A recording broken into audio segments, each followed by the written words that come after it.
chapitre 13. Nombre, chapitre 13.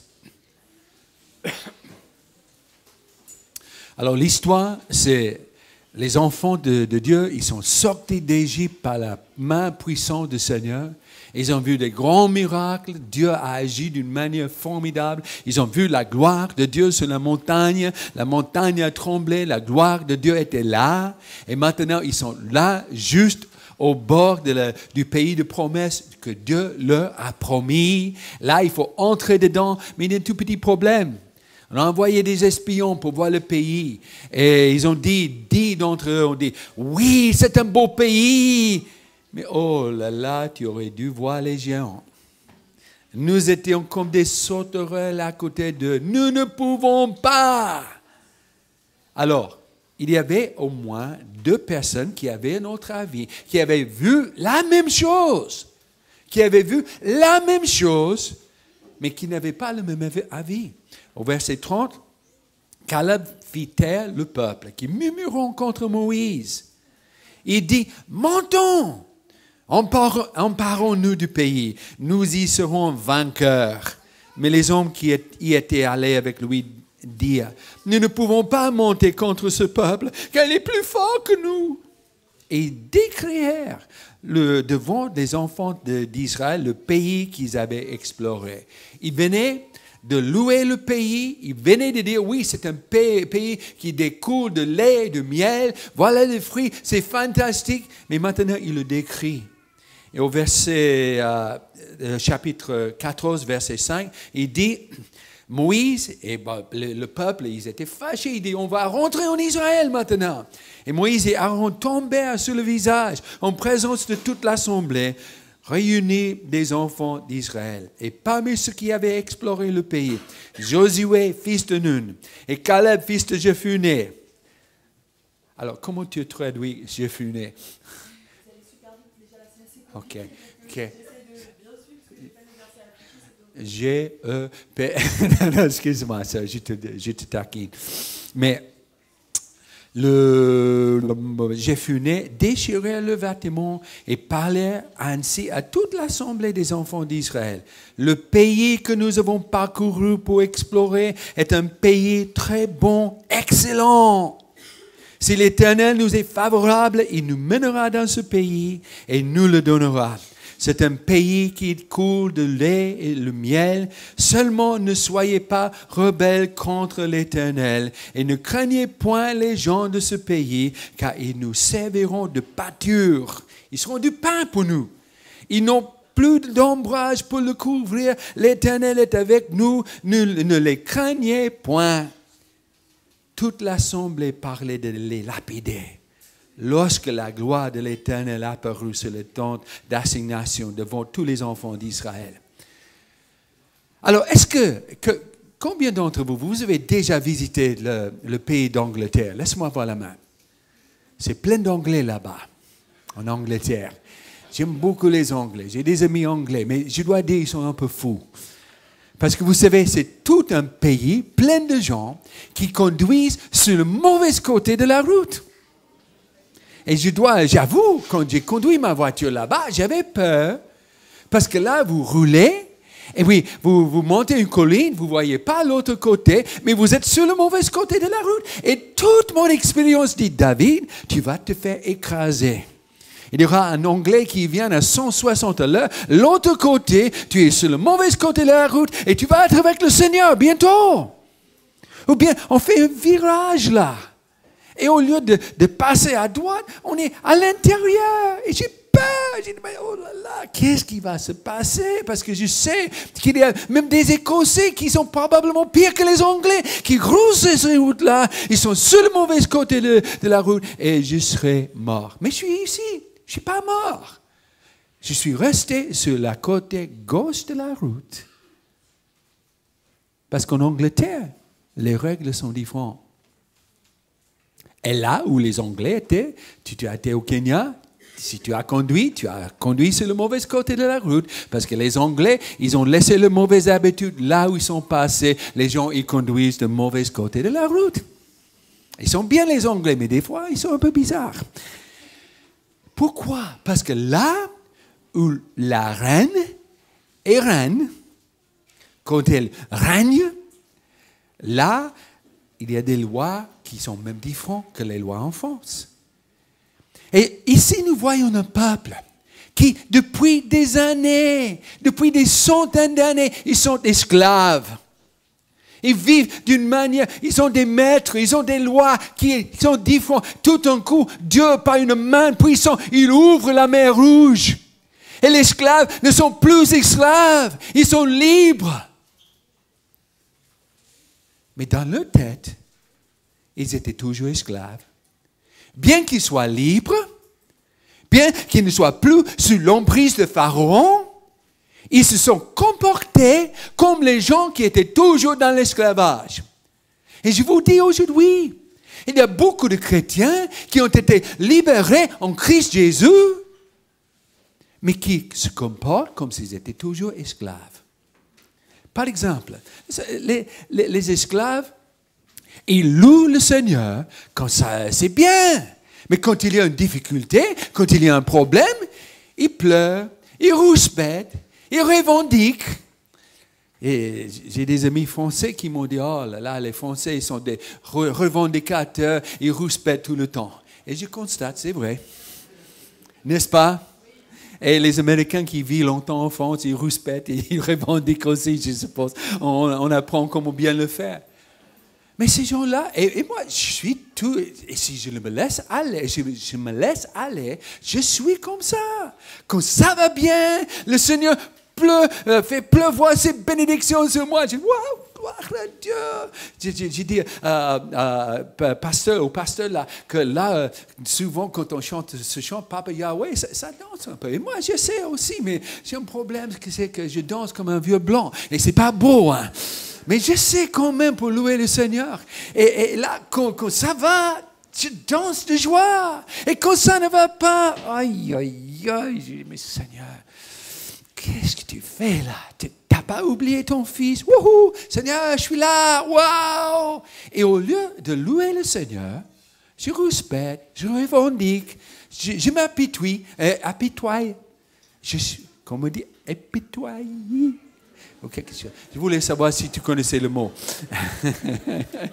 Je me plains toujours. Je suis très, très, très, très bien pour m'apitoyer. Pauvre moi. Dieu m'a oublié. Personne ne m'aime. Oh là là, on est bien, n'est-ce pas? Il y a des gens qui aiment la misère. Les esclaves, ils aiment la misère. Tu les bénis et ils ne sont pas contents. Ils aiment la misère. J'ai entendu parler d'une sœur, elle vient à la réunion de prière à l'église, elle se plaignait toujours de son mari. Il dit, prie pour mon mari. Il est alcoolique, il est méchant, il est comme ci, il est comme ça. Ils ont prié et le Seigneur a sauvé son mari. Et puis, elle a quitté pour un autre.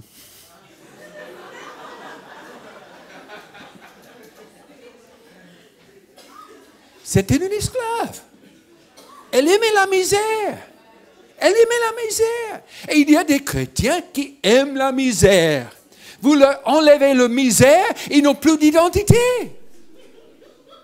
Parce qu'ils sentent le problème. Ils sentent la misère. Oh, mes enfants sont tellement méchants avec moi. Ça arrive. Oh, mon patron, les gens avec qui je travaille, oh, je ne comprends pas pourquoi. Si tu parles avec les collègues, peut-être tu sauras pourquoi. Et ce n'est pas le Seigneur le problème, c'est ton mauvaise caractère. Est-ce que tu dis ça? Ouh, non, excuse-moi.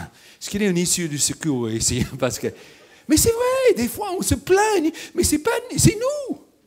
C'est comme, j'ai entendu qu'il y avait des garçons ils aiment bien faire des petites farces, et ils avaient un oncle qui avait une grosse moustache. Alors l'oncle, il était dans sa chambre, en train de dormir, prendre une petite sieste un après-midi, et ils ont glissé là dans la chambre, et ils ont mis du fromage de Munster bien mûri sur la moustache là. Et l'oncle, il se réveille et dit, « Ouh là là, ça sent mauvais dans cette pièce. » Et puis il sort et dit, mais toute la maison sent mauvais. Et puis il va à l'extérieur Il dit, mais le monde entier sont mauvais. Qu'est-ce qu'il y a? Et tout le temps, le problème était sous son nez.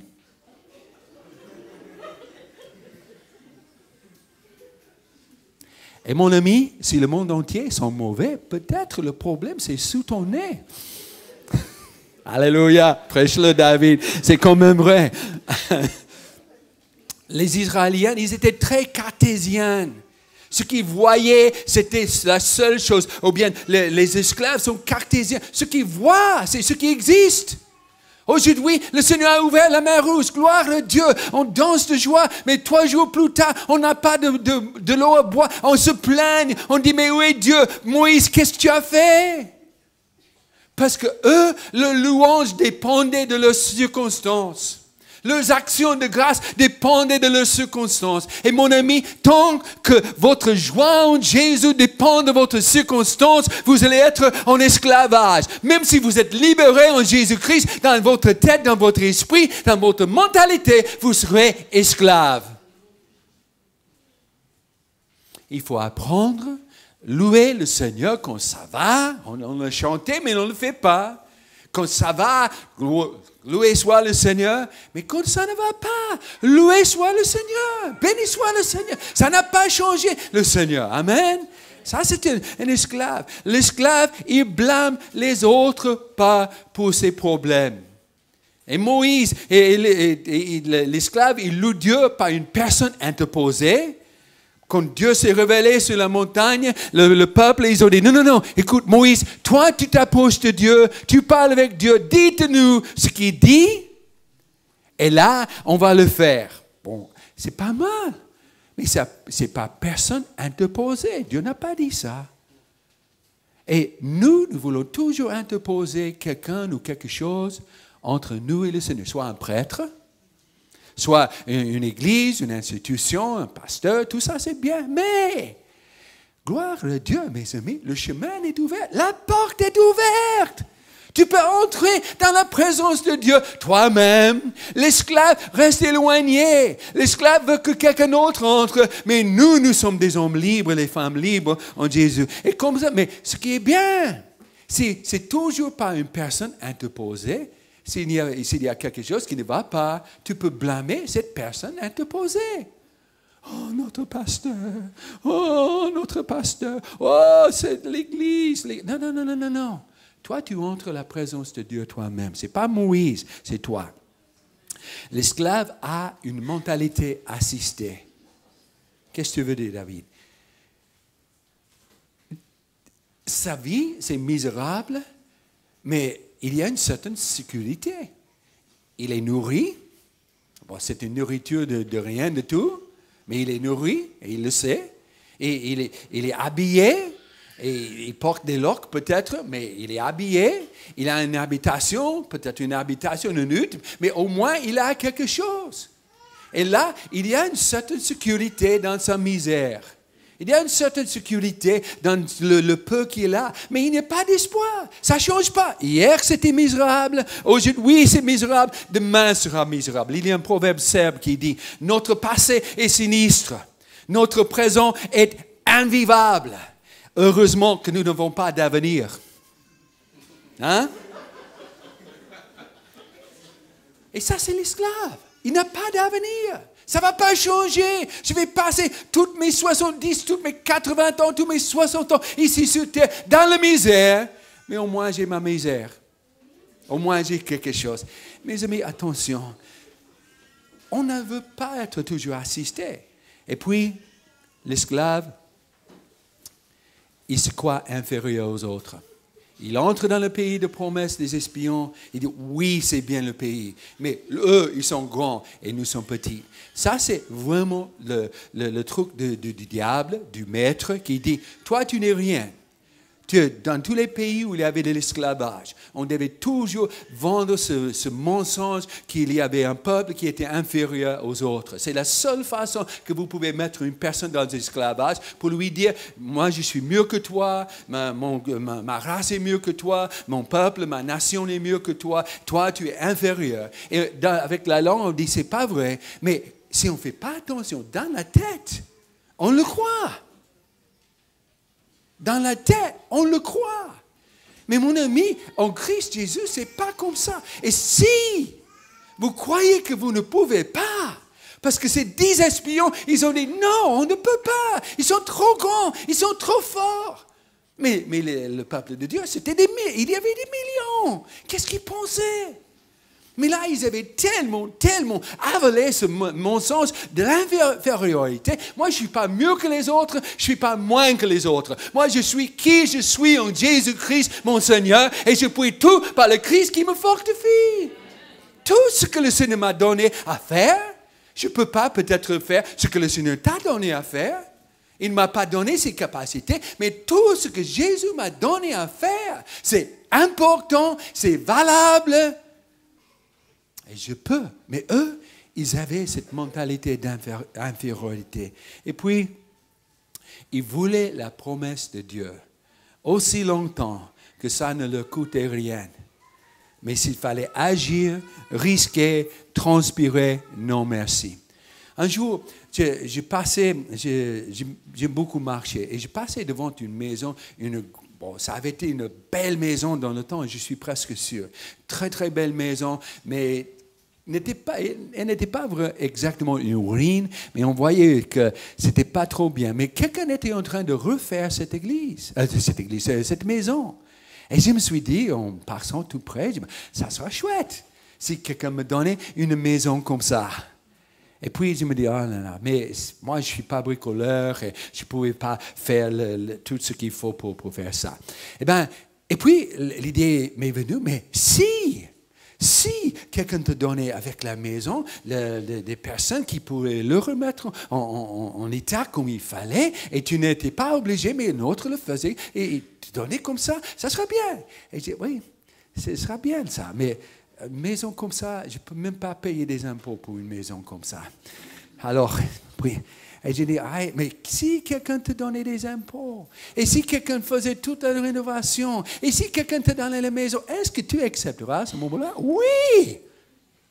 Tant que je ne suis pas obligé de faire quoi que ce soit, je suis partant. Si vous voulez me donner une Mercedes, comme ça, vous payez les impôts, vous payez l'assurance et tout ça, mais mettez un peu de l'essence, beaucoup d'essence dans la voiture, je serais vraiment partant de prendre la Mercedes que vous me donnez. Mais si je dois travailler pour l'avoir, je ne sais pas. Et vous voyez comment l'esclave, il est partant tant que tu lui donnes ça sur un plateau d'or. Mais s'il doit travailler, il reste dans sa misère. S'il doit faire plus que normal, s'il doit donner quelque chose qu'il doit risquer, parce que c'est un risque d'entrer dans le pays de promesse. Avec ces gens, c'est vrai, ils risquaient d'être tués. Il y avait des gens qui n'ont jamais survécu. Ils ont été tués dans la guerre. Dans le pays de promesse, pour que les enfants et les autres puissent se réjouir du pays de promesse. Mais mon ami, je vous dis, l'esclave reste où il est. Mais il y avait des gens, heureusement, qui étaient différents. Josué et Caleb. Et je me suis dit, mais comment ça? Je crois que c'est parce qu'il y avait un homme qui n'était pas un esclave, est entré dans leur esclavage pour les livrer. Moïse, bien sûr, il a été né d'une mère, papa hébreu. Et tout de suite, il a été pris par la fille de Pharaon. Et bien sûr, sa mère l'a bercé quand il était petit, mais Moïse a grandi avec une autre éducation. Il avait un autre entourage. Il avait une autre façon de voir le monde. Il ne voyait pas au travers de l'esclavage. Il voyait au travers de sa position dans le palais de Pharaon. Il a dû s'enfuir. Quand Dieu l'a appelé, l'a touché, l'image de gloire était celui qui a changé son cœur. Il est rentré dans la situation pour sortir ceux qui sont dans l'esclavage. Alors, je me suis dit, mais Caleb et Josué, là, comment ils ont fait pour être différents? Il y avait des millions et 2 personnes qui ont cru. Alors, Josué, je peux expliquer, parce que là, je crois que Josué, il était souvent avec Moïse, il a vu l'esprit qui était sur Moïse, il n'était pas tout à fait en haut de la montagne avec Moïse, mais il était mi-chemin au moins, il a vu la gloire de Dieu, il avait une soif pour Dieu, il a pu accompagner Moïse dans le tabernacle là, quand il avait la présence de Dieu. Josué, je comprends, mais Caleb, d'où sort-il? D'où sort-il? D'où vient cette foi? Caleb, je suis content pour lui. Parce que moi, je m'identifie plus avec Caleb qu'avec Josué. Que Josué qui était là, qui était vraiment devant tout le monde, le grand général. Mais Caleb avait le même esprit. Mais d'où vient ça? Je crois que c'est parce que Josué, c'était son copain. Si vous les voyez, ils sont ensemble. Et vous savez quoi? Cet esprit, cette mentalité d'un homme libre, cette mentalité d'un homme affranchi, ça peut se communiquer. Voilà. Si vous voulez tweeter quelque chose ce matin, j'ai quelque chose que vous pouvez tweeter, ok? Si vous courez avec des poules, vous allez manger beaucoup de vers de terre. Mais si vous courez avec les aigles, vous allez voler et survoler. Si vous traînez avec les poules, vous allez manger des vers de terre. Si vous traînez avec les aigles, vous allez voler. Et c'est comme ça dans ta vie. Si tu t'entoures toujours des poules, tu vas faire toute la journée, parce que les poules chrétiennes,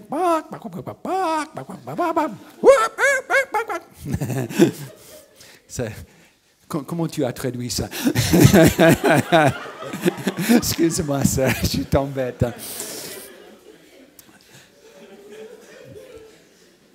Oh là là, quel ministère, hein? Quel beau ministère. Merci Seigneur pour ce ministère.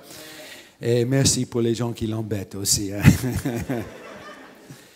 Caleb et Josué, ils ont vu les géants, les mêmes géants que les autres, mais il y avait une différence.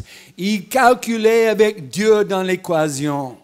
Les autres ont dit, il y a des géants. Et Caleb et Josué ont dit, il y a un beau pays. Et ils ont dit, oui, mais il y a des grands géants. Et Caleb et Josué ont dit, oui, mais on a un grand Dieu. Alléluia, on a un grand Dieu qui est capable, qui est pour nous. Et Caleb et Josué ont plus que l'héritage. Si tu voyais ce verset, le chapitre 14, ils avaient un souci pour la gloire de Dieu. Et mes amis, c'est encore plus grave. Parce que si nous acceptons en nous cette mentalité d'un esclave, c'est une insulte au Dieu qui nous a sauvés. C'est une insulte au Sauveur au Seigneur Jésus-Christ qui nous a sauvés. Parce qu'il a dit, je suis venu pour que mes brebis aient la vie et la vie en abondance. La vie d'un homme libre. Mais si nous vivons comme des esclaves, tout en étant libres, qu'est-ce que c'est? Qu'est-ce que c'est? J'ai entendu parler de 2 hommes qui se sont échappés de la prison.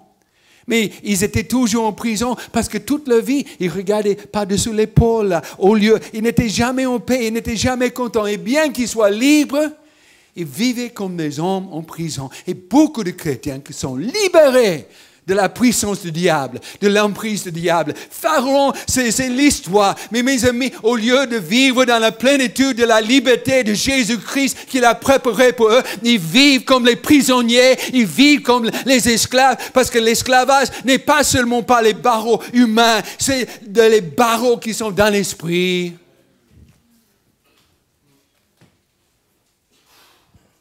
Mais c'est vrai.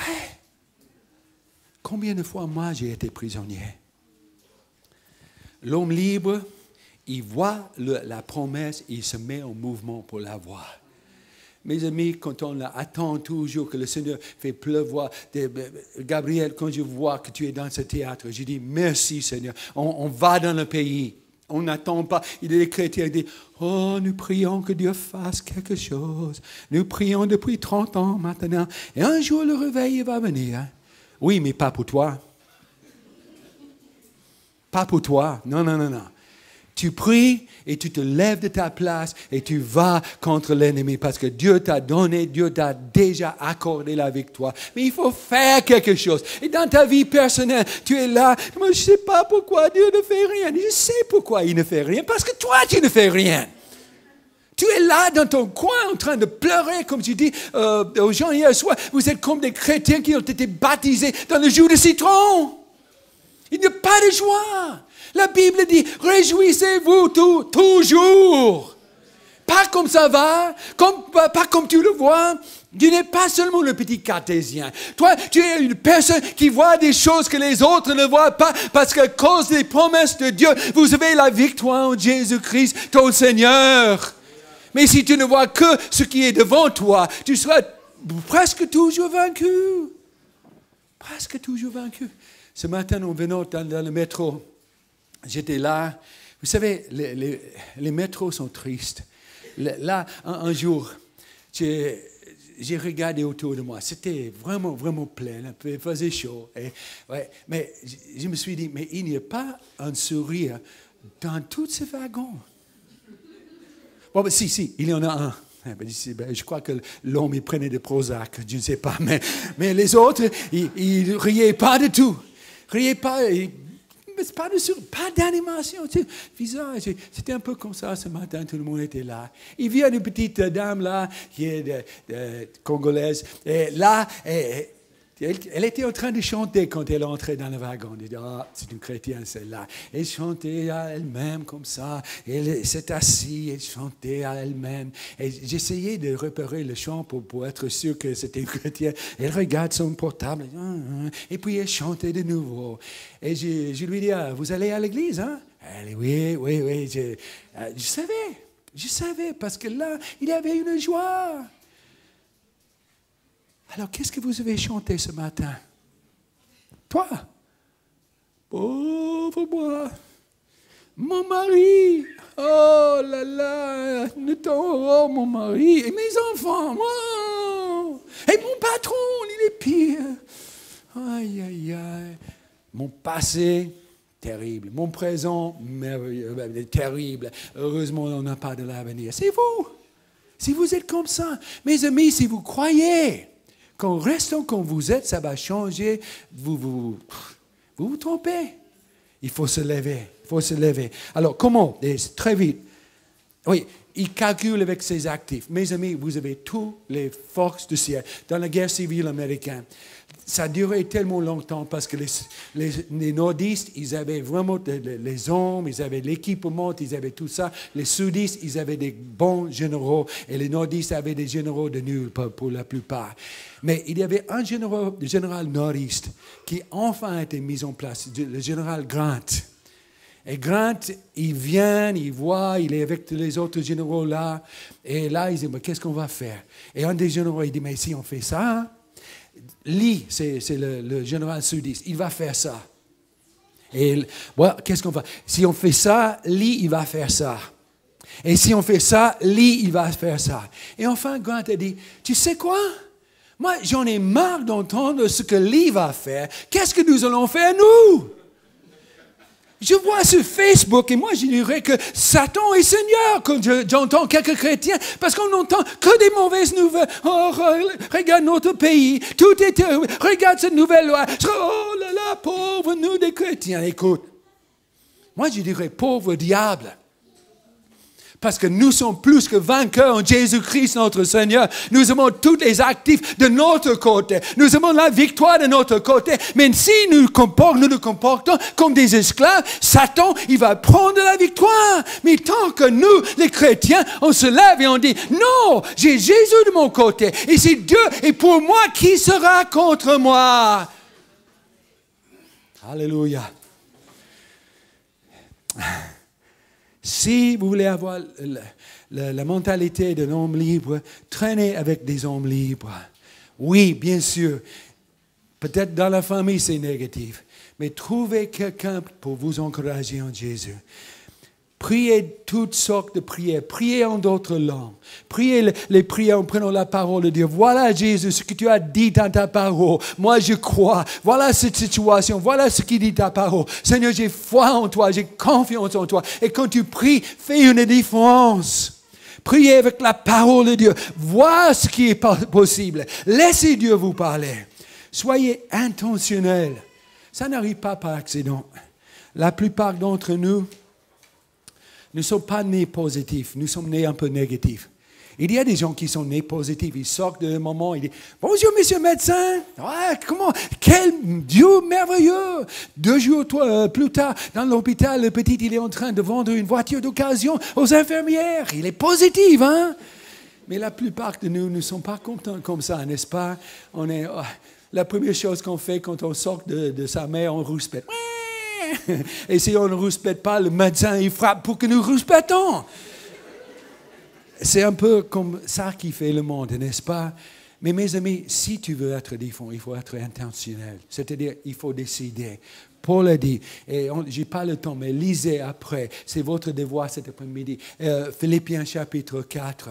Réjouissez-vous toujours dans le Seigneur. Non. Réjouissez-vous toujours dans le Seigneur. C'est vous qui êtes le commencement de ta joie. Quand tu vois ce que Jésus a fait en toi. Je le répète, 2 fois il dit, réjouissez-vous. Il dit, remplissez votre pensée de ce qui est bien. Pas qu'on va, des fois, des chrétiens sur Internet, j'aimerais bien leur envoyer un virus. Parce qu'ils sont toujours en train de parler de négatif et tout ce qui ne va pas. Et tout ce... Oh, non. Dites-moi ce qui fait Jésus. Dites-moi ce qui fait le Seigneur dans ta vie. Remplis ta pensée du bien. Et quand le mal vient, pensez à ce que le Seigneur fait. Pensez à ce que le Seigneur fait. Je termine avec ceci. Nous sommes contents quand un pasteur dit ça, n'est-ce pas? En conclusion... Et nous savons que ce n'est pas vrai parce que les pasteurs... Si, quand même, c'est vrai, mais ce qu'il y a, Gabriel, les gens, ils aiment tellement mes conclusions que des fois, je conclue 3 ou 4 fois dans le même message. Hein. J'ai beaucoup de conclusions. Alors, pour une de mes conclusions, j'espère que c'est le dernier, vous aussi, vous espérez plus que moi. Si je dis ça, c'est un combat que moi, je livre tout le temps. Je crois que il y a des fois, on lutte contre les mauvaises pensées, les pensées négatives, les pensées destructives, la mentalité d'esclave. Il y en a qui ont un problème physique, une égalité hormonale. Et là, parlez avec le médecin. Je crois que si ça peut donner, mais attention. Mais si tu as quelqu'un qui est bien, ce n'est pas un péché. Mais normalement, ce n'est pas ça. Normalement, c'est seulement que nous sommes laissés aller par les choses de la vie et au lieu de répondre par la parole de Dieu, la foi, nous répondons par la chair, bien que nous soyons chrétiens. Ou bien nous pouvons répondre en nous prenant par les oreilles et dire non. Je suis allé dans ce trou de lapin tant de fois, j'en ai marre d'être dans ce trou de lapin, je me lève et on fait quelque chose. Il y avait plusieurs années de cela, j'ai passé par un moment très, très difficile. J'étais déprimé, sérieusement déprimé selon moi. J'ai fonctionné toujours, mais oh là, j'avoue, j'avais même des idées, pas forcément de suicide, mais je voulais arrêter de vivre tellement j'avais mal à l'intérieur à cause de... Je blâmais les autres, mais vous savez, je ne pouvais pas blâmer les autres. Moi, j'avais une belle vie, mais je ne voyais que le négatif. Ce qui n'allait pas, des personnes qui ne faisaient pas comme je voulais, les situations qui n'étaient pas contentes, et moi, j'étais toujours en train de réfléchir. Et j'ai été tellement prise par mes pensées que à la fin, je ne pouvais même pas prier comme il fallait. J'étais à genoux un jour. Et là, dans la prière, je ne priais pas. Je pensais à ces autres personnes, je croyais qu'ils m'avaient fait mal. Et ça tournait. Je me suis levé de mes genoux. J'ai dit, mais ça ne fait rien de prier parce que je ne prie pas. Je ne fais que penser. Et ça m'est arrivé que mes pensées négatives, destructives, était le maître dans ma vie. J'étais libre en Christ Jésus, j'étais toujours esclave dans ma pensée et j'avais donné la maîtrise de mes pensées à un autre. Enfin, c'était l'ennemi. Et là, je suis passé au point le plus bas. Et je me souviens, j'étais dans une réunion de Teen Challenge en Suisse. Et j'étais dans une réunion découragée. Je me dis, les autres sont mieux que moi, je suis nul, ça. Et tout d'un coup, en écoutant une prédication par le frère de David Wilkerson, Don Wilkerson, il y avait un grand espoir qui est tombé dans mon cœur. Alors, il y a des cœurs qui sont secs, mais mon cœur était vraiment, vraiment labouré par ces problèmes. J'étais prêt pour une défense, j'étais prêt pour un changement. Et là, ce soir-là, il y avait vraiment un appel, et je me suis avancé à l'appel. Et je vais vous dire quelque chose. Dieu a fait quelque chose dans ma vie. Cet esclave de pensée a été libéré. Jésus m'a touché, j'étais différent après. Alors, je devais être intentionnel. Parce qu'il y avait plusieurs fois que j'ai pu retomber dans le trou. Mais j'ai dit, non, non, non, je ne retomberai pas. C'était une décision. Moi, je rejette toutes ces idées. Moi, je choisis de ne pas y penser. Et ça, il faut vraiment la puissance de Dieu. Parce que quand ces pensées, elles ont de l'emprise, on est vraiment, vraiment prisonnier. Il faut une délivrance du Seigneur. Ce n'est pas forcément le diable, mais quand même, il faut une autre manière de penser. Et des fois, on ne peut pas, parce qu'on s'est laissé tellement aller qu'on est prisonnier. Moi, j'étais délivré, mais j'aurais pu facilement revenir dans l'esclavage. Et j'ai dit non, non, non. Le Seigneur m'a délivré, je ne retombe pas dans ce trou. Et je dis ça parce que ce matin, j'avais vraiment la conviction. Il y avait 2, 3, 4, 5, 6, 10 personnes, je ne sais pas. Mais vous êtes prisonniers de ces pensées qui vous rongent, qui vous détruisent. Et vous êtes là dans la réunion ce matin et vous avez dit oui, mais, oui, mais. Alors, je vais vous dire quelque chose. Oui. Pas oui, mais. Je dis oui. Jésus-Christ est Seigneur. Il est Seigneur de mon cœur. Il est Seigneur de ma tête, mon cerveau, mes pensées, mon esprit. Jésus-Christ est Seigneur. Il est ton Seigneur aussi. Alors, on a plus de temps, mais juste avant de changer. Il faut vraiment que toi, tu prennes une décision ce matin que ça va être différent. Prions. Seigneur, maintenant que la libération de Jésus-Christ se manifeste dans cette salle, dans nos vies. Seigneur, ceux qui sont libres dans Jésus, mais ceux qui sont prisonniers dans la pensée, dans la mentalité. Seigneur, que cette liberté en Jésus-Christ vienne ce matin, qu'il les délivre au nom de Jésus. Alors maintenant, toujours dans la prière, vous êtes là et vous dites, David, c'est moi. Je suis chrétien, je suis né de nouveau, mais j'avoue que je pense, je réfléchis souvent comme un esclave, ou peut-être même je suis prisonnier des pensées négatives et je veux être libre ce matin. Et j'annonce le fait que je sors de ma prison. Et tu l'annonces en se tenant debout. Je ne vais pas vous demander de venir ici, mais tenez-vous debout ce matin si vous voulez dire, j'annonce le fait, amen, j'annonce le fait que moi, je déclare ma liberté en Christ Jésus, mon Seigneur et mon Sauveur. Aujourd'hui, je suis libre, je suis libre, je suis libre. Amen. Alléluia. Alléluia, mes amis. Alléluia. Seigneur Jésus, je prononce une parole de liberté pour mes frères, pour mes sœurs. Ils sont libres en Jésus-Christ, en ton nom. Tu es mort à la croix, tu es ressuscité le 3e jour. Maintenant, nous sommes libres et nous déclarons, nous proclamons une année de jubilé en Jésus-Christ. Nous sommes libres d'esclavage. Nous sommes libres dans le Seigneur. Nous sommes plus que vainqueurs. Et Seigneur, quand nous quittons cette salle, ce sera avec une nouvelle mentalité, une nouvelle façon de voir le monde. Nous marchons avec des acquis que nous avons en Christ et pas avec les mensonges du diable.